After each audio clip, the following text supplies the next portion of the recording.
ಗದಗ ಹೊಸ ಬಸ್ ನಿಲ್ದಾಣದಲ್ಲಿ ಬಸ್ಗಾಗಿ ಜನರ ಪರದಾಟ. ಗದಗ ನಗರಕ್ಕೆ ಬೇರೆ ಬೇರೆ ಊರುಗಳಿಂದ ಕೆಲಸಕ್ಕೆ, ಶಾಲಾ ಕಾಲೇಜುಗಳಿಗೆ, ಸ್ವಂತ ಕಾರ್ಯಗಳಿಗೆ ಬರುವ ಬಸ್ ಆಶ್ರಿತ ಪ್ರಯಾಣಿಕರು ದಿನನಿತ್ಯ ಇದೇ ಗೋಳಾಗಿದೆ. ನಮಗೆ ಇನ್ನೆರಡು ಬಸ್ಗಳನ್ನು ನೀಡಿದರೆ ಎಲ್ಲರಿಗೂ ಅನುಕೂಲ ಆಗುತ್ತೆ. ಮಕ್ಕಳನ್ನ ಎತ್ತಿಕೊಂಡು ಬಸ್ ಹತ್ತಲು ಆಗುವುದಿಲ್ಲ. ಒಂದೇ ಬಸ್ನಲ್ಲಿ ಸುಮಾರು 200ಕ್ಕೂ ಹೆಚ್ಚು ಜನ ಇರ್ತಾರೆ.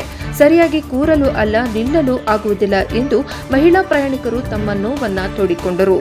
ಸರ್ಕಾರ ನಿಜವಾಗಲೂ ತಾವು ಆಡಳಿತಕ್ಕೆ ಬರಲು ಬೇಕಾಬಿಟ್ಟಿ ಗ್ಯಾರಂಟಿ ನೀಡಿ ಸಾರ್ವಜನಿಕರಿಗೆ ತೊಂದರೆ ನೀಡುತ್ತಿದೆ ಎಂದು ಇದು ಎದ್ದು ಕಾಣುತ್ತಿದ್ದರೂ ಗೊತ್ತಿದ್ದರೂ ಕಣ್ಣು ಮುಚ್ಚಿ ಕುಳಿತಿದ್ದ ಸರ್ಕಾರ. ಆದಷ್ಟು ಬೇಗ ಪ್ರಯಾಣಿಕರ ಬಗ್ಗೆ ಸ್ವಲ್ಪ ಗಮನ ಕೊಡಿ, ಜನ ನಿಮಗೆ ಹಿಡಿಶಾಪ ಹಾಕುತ್ತಿದ್ದಾರೆ ಎಂದು ಪ್ರಯಾಣಿಕರು ತಮ್ಮ ಅಳಲನ್ನ ತೋಡಿಕೊಂಡರು. ಕ್ಯಾಮರಾಮನ್ ಜಗದೀಶ್ ಜೊತೆ Ashok Hogar, Gadag, NKS TV4. ಏನ್ ಹೇಳ್ತೀರಿ ಸರ್ಕಾರಕ್ಕೆ ಇನ್ನೊಂದ್ ಬಸ್ 2 ಬಸ್ ಬಿಡಕ್ಕಂತ ಹೇಳಂಗಿಲ್ಲ ಅಲ್ರಿ. ಬಸ್ ಬೇಡ್ರಿ, ಅಕ್ಕಿದ್ ಹಾಳಾಗ್ ಹೋಗಲ್ದಕ್ ಅಡ್ಡಾಡಕ್ ಬಸ್ ಇಲ್ಲ. ಅದನ್ನ ಹೇಳ್ರಿ.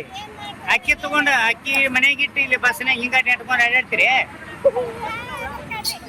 ಬಸ್ ಬೇಡ ನಿಮ್ಗ? ಬಸ್ ಕೊಟ್ಟಿಲ್ಲ ಅವ್ರು. ಹೇಳ್ರಿ ಸರ್ಕಾರಕ್ಕೆ ಏನ್ ಹೇಳ್ತೀರಿ ಹೇಳ್ರಿ. ಅಲ್ರಿ ಫ್ರೀ ಕೊಟ್ರ ಬಸ್ಸಿಗೆ ಆದ್ರ ಕೇಳ್ಕೊಂಡ್ ಬಂದಿರಿ. ನಿಮಗ ಬಸ್ ಬೇಕು ಅಕ್ಕಿ ಬೇಕ?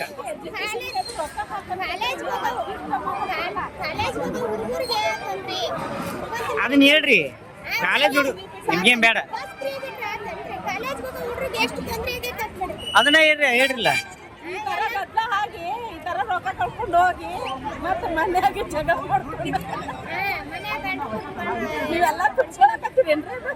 ಇಲ್ಲ ಮತ್ ನೀವ್ ಏನ್ ಮಾಡ್ತೀರಿ? ನೀವ್ ಹೇಳ್ಬೇಕು. ನಿಮ್ಗೇನು ಒಳ್ಳೇದಾಗೈತಿ, ಏನ್ ಹಾನಿ ಆಗೈತಿ ಅದ್ ಹೇಳ್ಬೇಕ್ರಿ.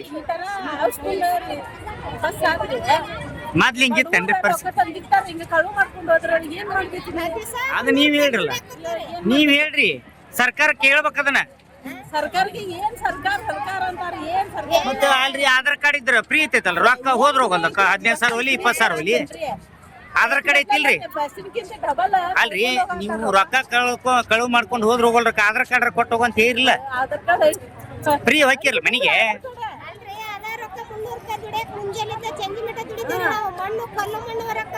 ನಾವೇನ್ ಅಲ್ಲಲ್ರಿ, ನೀವ್ ಕೇಳ್ರಿ. ಹೇಳ್ರಿ ಸರ್ಕಾರ ಕೇಳ್ಬೇಕು. ಏನ್ ಹೇಳ್ತೀರಿ ಹೇಳ್ಬೇಕು ನೀವು ಅಷ್ಟ. ನಮಗೆ ಹೇಳೋದಲ್ಲ, ಸರ್ಕಾರ ಕೇಳ್ಬೇಕು ನೀವು. ಮತ್ತದ ಆಧಾರ್ ಕಾರ್ಡ್ ಫ್ರೀ ಐತಲ್ಲ, ಕಳೆದು ಹೋದಿದ್ದು ಎಷ್ಟು ಹೊತ್ತು? ಭಾಳ ಅಂದ್ರೆ 15,000.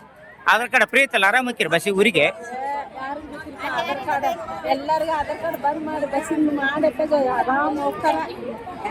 ಅದನ್ನ ಹೇಳ್ರಿ. ಮತ್ತ ಅದನ್ನ ಹೇಳವಲ್ರಿ ಇವ. ಗೊತ್ತೈತ ನಮಗ, ಅದು ಮಕ್ಕಳು ನಮಗ್ ಗೊತ್ತೈತ್ರಿ. ಸರ್ಕಾರ ಗೊತ್ತಾಗ್ಬೇಕು, ನೀವ್ ಹೇಳ್ಬೇಕು.